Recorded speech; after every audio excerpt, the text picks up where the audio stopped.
বিপ্লব পণ্ডা সেই টিচার, যে টিচারের বিরুদ্ধে এগরায় অভিযোগ যে 21 জনকে একটা ক্লাসের সবাইকে এমন মার মেরেছে, তাদের মধ্যে 21 জন অসুস্থ হয়ে পড়েছে।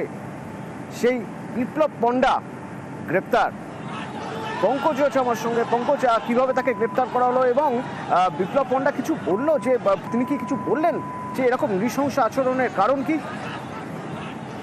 দেখো অতটা একেবারে যে যোগেন্দ্র সুরেন্দ্র বিদ্যাপীঠের যে ঘটনা, গতকালকের ঘটনা, বেলা 3টা থেকে রাত 8টা পর্যন্ত কিন্তু যে খুব বিক্ষোভ ঘটনা হয়, যেখানে স্কুল শিক্ষক বিপ্লব পণ্ডা, ইংলিশের শিক্ষক, তাকে ঘিরে বিক্ষোভ দেখায়।